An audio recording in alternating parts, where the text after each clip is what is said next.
welcome into the first teaser episode of the Three Fantasy Boys podcast. We are your hosts, Steve Duncan, Ryan Sams, and myself, Mikey Mize. Today we're just going to be breaking down some big, bold predictions for this year's fantasy season. So we'll just get right into it. Steve, kick it over to you. You can start us off. Yeah, so my bold prediction, I know I talked about it with you boys the other day, and I changed one little thing. I said A.J. Brown was going to be a top 10 receiver on the year. I actually believe he's going to be a top 5. So I changed it a little bit, but I think he's going to be a top 5. The he's just raw talent. And Mike, he brought up a great point. He is a little undervalued because of who he has on his team, Derrick Henry. Titans don't throw the ball that much. I think they throw it under 50%. I think around the 47% range. So it's not that much, but he does have Adam Humphries, Jonnu Smith, and Corey Davis gone, and they took up 50% of the targets last year. And with last year's stat line, A.J. Brown put up over 1,000 yards on, 70 receptions and 11 touchdowns. And that was only in 14 games. He was coming off an injury the 2019-2020 season, bum knees, still put up those numbers. And I think A.J. Brown he's just the man. I think this year he's going to go off, and the last 2 years he's put up over 1,000 yards. I gotta he's say, put up 52 receptions and over 1,000. So yeah, I gotta say, I love this pick for you, Steve, because AJ, like we talked about, AJ Brown is an absolute just dog. Like, he dominates any play that he's a part of, and he does get overshadowed because of Derrick Henry and the way they run the offense. But when you think about running backs, and I'm not doubting King Henry whatsoever, but historically, running backs have that shelf life too. So that's another thing to think about. Yep. AJ Brown, he's just been dominant, and like you said, it's a very good point that he only played 2 less games last year, and he's got an extra game this year to attack on. Don't forget about that, boys. So yeah, no, exactly. And being since with that extra game, and being since it's a dynasty league, I think AJ Brown, I'm going to be targeting in a lot of. If I can get him, I'm targeting him in probably all my drafts. So yeah, the knees are an issue. But like, go ahead. Go ahead, Ryan. Like you guys were saying, he's a baller. He's like a grown ass man. That's what I said about Cam Akers. Like, you could just you can't really arm tackle him almost, just kind of like Derrick Henry. And also, the moment the Titans go down by at least 2 touchdowns, Henry disappears, and it's all Ryan Tannehill and whoever you can throw it to. And also, like, especially if Tennessee, they don't shore up their defense this year and add some, valuable pieces, and their defense is kind of a dog like it was near the end of last year, A.J. Brown should be able to feast, I think, too. Yeah, and and when you look at him, the other thing that a lot of people forget about is he's a great yards after catch receiver too. He's got that like Des Bryant-esque, like, he gets the ball and he just throws people out of his way. He's like Derrick Henry when he gets the ball for wide receivers. Yeah, seriously. It really is. And Titans, I think they signed Josh Reynolds from the Rams, and not eating up a lot of his targets. Yeah, I don't think. Yeah, definitely. You got 50% targets that are gone from the team this year, and I think A.J. Brown is going to eat into those targets too, because Ryan Tannehill is going to drop back, and A.J. Brown's going to be the first guy he really looks to. So, absolutely, I love it. I think it's a great prediction. Oh yeah. All right, well then, next, if we got nothing else on the old A.J. Brown train, we'll kick it over to Ryan. It's very simple. Cam Akers is going to be a top 5 running back this year, at least 1,000 yards rushing. And I said 16 touchdowns last time. I'm going to scale it back. I'm going to go 14 touchdowns. Because I'm just so high on him. Yeah. So it was pretty clear Yeah, it's pretty clear he won the starting role last year during the playoff run.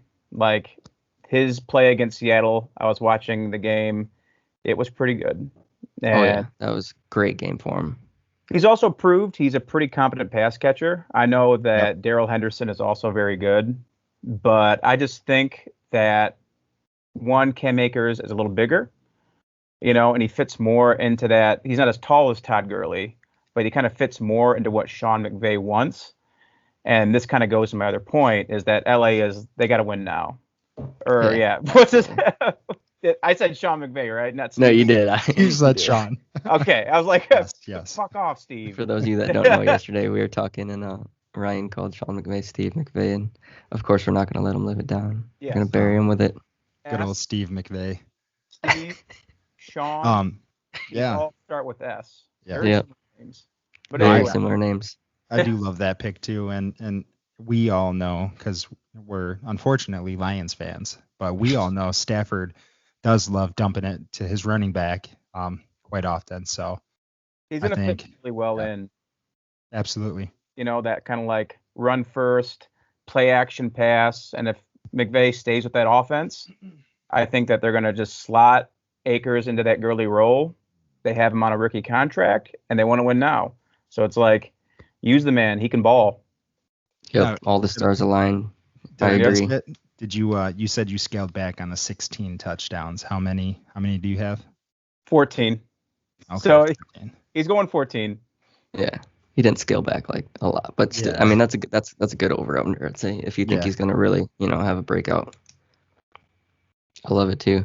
1,000 yards. So you think just to ask you a question about that, do you think Cam Akers is going to be the 3-down back for the Yes. foreseeable future?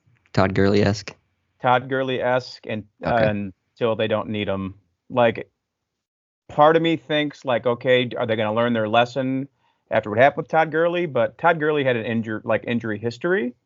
Right. And I know Akers, I think it was a rib issue last year. And maybe he had like a high ankle sprain. But he bounced right back after that injury and he won the role. So I think they're going to use him in the way that they use Todd Gurley because, I mean, the way that the NFL is going, running backs do have a short shelf life. And it seems like the way that the teams are going to be like utilizing their backs is use them on their rookie deals, and kind of like Run him to the ground. Run them to the Yeah. ground. Yep. Move on to the next running back. Yep, I could see that. I could see that logic happening. And I do love Cam Akers too. A lot of raw talent. I watched the Seattle game as well. Yeah, he's got a lot of potential. I like that pick as well. All right. So I'll go into my bold prediction now. Kind of tagging on to recent events. The big Sam Darnold trade that happened, sending him to Carolina, some picks up to New York. So I have always kind of been a believer in Sam Darnold's talent. I think I've seen him make plays. I've seen him make big time throws that belong in the NFL. He's definitely not a guy that doesn't have the arm talent or doesn't have the mobility. He's got the characteristics of an NFL, a high level NFL quarterback, in my opinion. The problem, obviously, with New York has been not just him, but you talk about the head coach, you can talk about the defense, you can talk about his receivers, you can talk about the run game, and just the complete turmoil of the team. It actually reminds me a lot of the Lions, to be honest with you. It just seems like an organization that doesn't really have a great hold on what's going on as far as like the coaches getting respect, and coaches don't really seem like they knew what they were doing. Excuse me. Yeah. So you put any young quarterback in that situation, and I'm not saying anyone. Maybe Pat Mahomes is different, but most young quarterbacks in that situation are not going to do well. And Sam Darnold didn't. He looked really bad at times. Just to give you guys an example of what he was working with, though. Sam Darnold's completion percentage last year ranked 33rd in the league. The year before that, 27th. The year before that, 31st. Pretty bad, right? Mhm. Sam Darnold hasn't been great. Yeah. But when you have a defense that is putting you in terrible positions, for example, their defense ranked 26th last year, 16th 2019. All right, not bad. Sam Darnold's rookie year, they ranked 29th. We're almost worse in the league. we're talking bottom 3. Yeah. From behind. Yeah. And how about that Yeah. O-line? Yeah, the O-line's been awful. Like I said, just so many problems to point to. Yep. I just don't think a young quarterback trying to come into his own is going to do well there. Not to mention the psychological aspect of being memed to death as a young guy. Yep. Think about seeing ghosts on Monday Night Football and people memeing him because he's got mono. It's like, give the kid a break, like it's just give him a break and give him a chance. And I think that does a lot to diminish a young quarterback's confidence. And that's probably something a young quarterback needs. So, Yep. Well, and I think I'm sorry. Go. Okay, he's gonna benefit. I don't know if they'll start him right away, but maybe. But he'll definitely benefit from having Bridgewater there also. So I'm thinking he's starting. Yeah, I agree. Because like they're talking about maybe like dealing Bridgewater, possibly he's gonna stay, but like with like I also like the fact that he's gonna be throwing to Robbie Anderson again. So there's there's gonna be like a little bit of chemistry there, and just all the weapons that he has as well. CMC obviously. Yeah. And you can look at what Robbie Anderson has done in Carolina. That's a great example. I know he's a receiver, obviously, but just that breath of fresh air of being out of that organization of the New York Jets. And I know he was injured a lot when he was with the Jets, and he had some other things going on. But like, that's just a great example of a guy that got out of that organization. I saw on Twitter the other day that like Sam Darnold's family was like throwing him a party. Like obviously they're happy for him. He's going to another team, gets a new shot, but like, I don't know, it just feels like they're celebrating a little bit too much to be leaving the Jets. You know what I mean? Yeah. Like they're a little too happy to be out of there. Yeah, it was a dumpster fire. It seems like the Jets are making some good moves now with their new head coach. Yep. But yeah, the mysterious case of Gase. He destroys anything he touches. I heard he might be coming back to Seattle. Unless he's going to be an OC, right? Yeah. Let him be an OC. Don't let him delegate to other humans. That's a good start. Computer leadership quality. Good. Yeah, he's like he's an OC computer. He can run programs. Don't talk to leadership quality missing pieces there. Yeah. That's what we were talking about the other day too. I like the rah-rah coaches. I mean, not always, obviously. There's great, football minds that deserve to be head coaches, and they do great as head coaches. But I don't know. I kind of am seeing a trend in the NFL ever since Titans head coach we talked about. What's his name? Help me out. Vrabel. Yep. Yeah. Ever since Vrabel came in, he's just kind of that guy that gets the fellas going, gets the boys rowdy, guy. And they get out there. Shows get up, out there and hit people. Look how they play. I mean, offense and defense, they play great. I mean, tough he's what football. You call a true football guy, Yep. And you're getting great in the bones. So, yep. Yeah. And you're seeing those guys get jobs all over the NFL. I mean, look at Dan Campbell. Look at Robert Saleh. Robert Saleh's great defensive coordinator. Don't get me wrong. He's probably a great football mind as well. But same type of deal. He's out on the field. Getting the guys going. I just feel like that's a trend right now in the NFL. Super high energy. Yep. Vrabel shows up to the locker room. 30 case Milwaukee's best. 50 pounds of chicken wings. That's what he does. 30 pack of the Sign me up. How can you not do that? Yeah. 30 pack of the beast. Yeah. I love it. Yeah. I know we kind of wandered off the topic, but yeah, I do think Sam Darnold. So my bold prediction, just for the sake of me being unclear, my bold prediction is Sam Darnold finishes as a top 15 quarterback. And I know maybe that's kind of a weak bold prediction, but I'm not ready to put Sam Darnold in the top 12 or top 10. I think he has the potential. I do, because like I said, I believe in his arm talent and his physical attributes. But I'd like to see a little bit of tape first. I have my I'm gonna reserve a little bit, but yeah, I think he has the potential to take it all the way into the top 12 potentially. I think the fact that you're betting on Darnold is bold. Like, I agree with this take. Like, I think he has a lot of potential, but there are a lot of people that have like already sold him down the river. They think he's garbage. Like you were saying before, he's been delegated to the meme zone, and people are going to still see him, I guess, kissing 15-year-old girls and seeing ghosts, getting mono. Right. Yeah, exactly. Yeah, but that's not true. Yeah, Darnold's a good man. Yeah, I was high on Darnold, coming out of college. I was really high on him. I loved his quarterback skills and just the situation he got put in New York, kind of brought it down. And I think, everyone kind of just forgot about him. And absolutely. I do like your take. I think he's going to, take a step forward, definitely. Yeah, maybe. Too. Like, yeah, he can run. Yeah. Yeah, it's funny because Zach Wilson, great prospect coming into the draft, had a great pro day. His throws were all over social media. He had a bunch of insane throws on his pro day.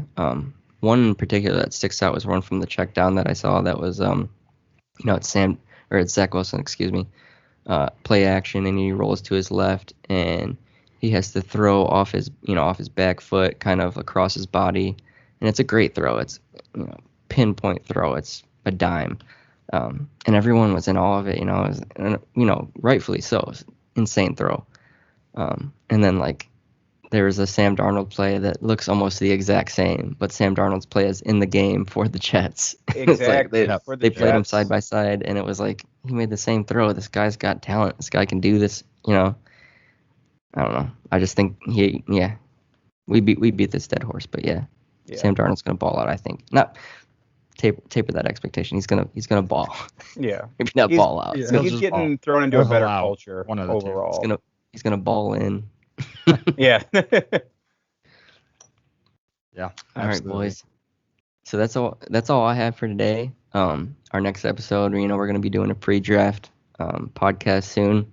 We're gonna break down a lot of rookie prospects, who we think is gonna be fantasy relevant, who's got that big breakout potential that we saw from Justin Jefferson last year, guys like that. So we're going to be bringing that out to you soon. In the meantime, you can follow our page on Instagram, Twitter. What other ones do we got? We got a YouTube channel. Yeah, just check us out. 3 Fantasy Boiz. I'm on Twitter at Motor City Mize. And that's all I got. Peace. Let's go.